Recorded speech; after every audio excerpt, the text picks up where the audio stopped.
नमस्कार मित्रांनो, मी तुमच्या समोर सादर करीत आहे माझी स्वलिखित कथा कस्तुरी कस्तुरी भाग 9. इथे शिवरामरावांच्या घरी सुहास आईला शोधत होता. काकी, आईला पाहिले आहे का कुठे? अरे, ती सखू बरोबर स्वयंपाकघरातच आहे. सुहास स्वयंपाकघरात जाऊन आईला हाक मारू लागला. आई, अगं ये आई, थोडं गावात काम आहे, जाऊन येतो. हो, जाऊन ये लवकर. सुहास जाण्यास निघाला तेव्हा दारापाशी मोहनराव येऊन पोचले. आता पुढे. सुहासने जसं मोहनला दारापाशी पाहिलं तसं सुहास म्हणाला, काका या ना, असे दारापाशी का उभे आहात? आत या. सुहासने मोहनच्या जवळ जाऊन वाकून नमस्कार केला. मोहननेही त्याच्या डोक्यावर हात ठेवून आशीर्वाद दिला. उदंड आयुष्य लाभो. घरची मंडळी कुठे दिसत नाही आहेत? आहेत की घरी सगळे? थांबा हा, बोलवतो. आई, अगं ये आई. अरे काय आहे सुहास, काही हवं आहे का तुला? तशा पार्वतीबाई स्वयंपाकघरातून बाहेर आल्या. स्वयंपाकघरातून बाहेर येता येता मोहनला बघून म्हणाल्या, अगं बाई, भाऊजी तुम्ही कधी आलात? हे काय, आत्ताच आलो वहिनी. ते घरची मंडळी कुठे दिसत नाही आहेत? अहो आहेत, थांबा हा, आत्ता बोलते. सुहास, जा बरं, आजोबांना आणि काकांना खोलीतून बोलून आण. सुहास आजोबांना आणि काकांना बोलवायला आत निघून गेला. मी यांना बोलवते, थांबा हा. पार्वतीबाई शिवरामरावांना बोलवायला आत गेल्या. अहो, भाऊजी आले आहेत. अरे वा, चला मी आलोच. शिवरामराव बैठकीत येता येता म्हणाले, अरे मोहनराव, कधी आलात? हे काय, आत्ताच आलो आहे. मोहनने आणलेल्या भेटवस्तू पार्वतीबाईंच्या हातात देऊन म्हणाला, हे भेटवस्तू आहे घरच्यांसाठी. याची काय गरज होती भाऊजी? नाही नाही, पहिल्यांदाच येत आहे, अशा रिकाम्या हाताने कसं येऊ? मग पार्वतीबाईंनी त्या सर्व भेटवस्तू आपल्या हातात घेतल्या. पार्वतीबाई, जरा स्वयंपाकाचं बघता का? शिवरामराव म्हणाले. हो हो, होतच आला आहे स्वयंपाक. पार्वतीबाईंनी मोहनरावांना गुळपाणी देऊन स्वयंपाकघरात निघून गेल्या. सदाशिवराव आणि प्रकाशरावही बैठकीत येऊन बसले होते. सुहासही उभा राहून ऐकत होता. आता सुहासचा पाय बाहेर जाण्यासाठी निघतच नव्हता. सुहासलाही खूप उत्कंठा लागली होती की उत्तर काय असेल. त्याच्या मनाला चैनच पडत नव्हते. हे असे का होत आहे माझ्याबरोबर? मला तर लवकर लग्न नाही करायचे होते. मग उत्तर हो असो या नाही, यांनी मला काय फरक पडतो? पण मला जाणून घ्यायचं आहे समोरच्याचं उत्तर काय असेल करून. सुहासच्या मनाचे चक्र फिरू लागले होते. सुहासने आपल्या मनाला विश्रांती देऊन त्यांच्या बोलण्याकडे लक्ष वळवले. ते दादांनी मोहनराव बोलतच होते की सदाशिवराव म्हणाले, एवढ्या दुपारच्या वेळेत आला आहात तर आधी जेवण करून घेऊया, मग बोलूया. नाही नाही, ते जेवणाचं राहू द्या, मला निघायला हवं लवकर. नंतर कधीतरी जेवेन मी, उशीर होईल मला घरी पोचायला.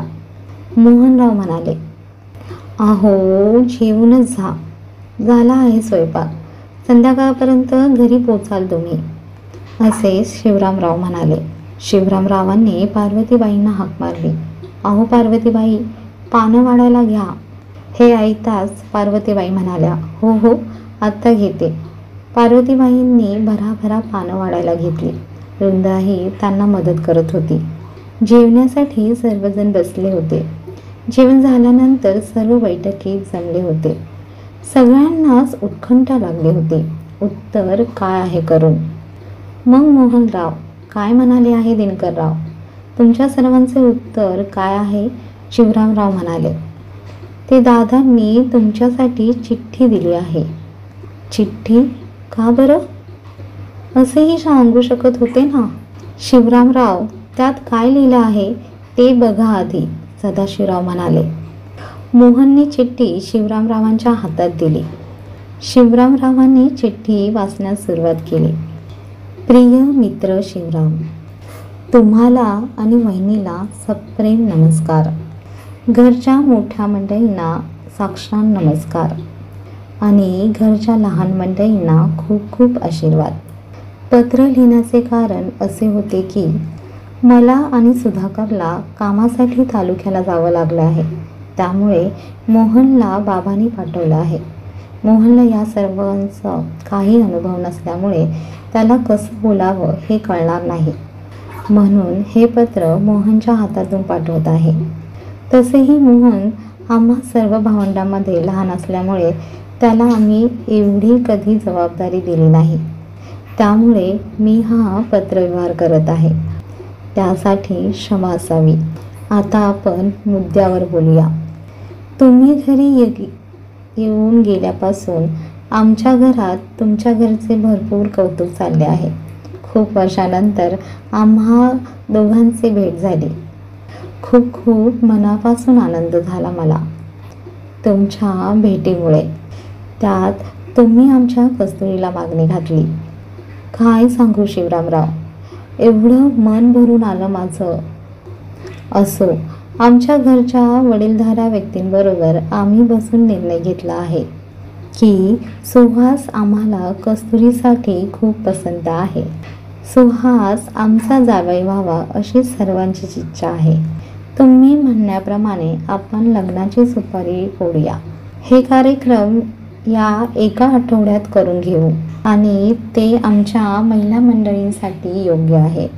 तुम्ही सर्वांनी मिळून लग्नाच्या सुपारी फोडण्याची तारीख ठरवू.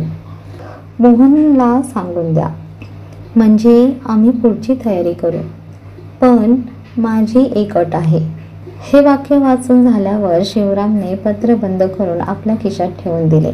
सर्व गोष्टी मनात वाचून झाल्यावर शिवरामराव सदाशिवरावांना म्हणाले, बाबा, त्यांनी आपल्या सुहासला कस्तुरीसाठी पसंत केले आहे.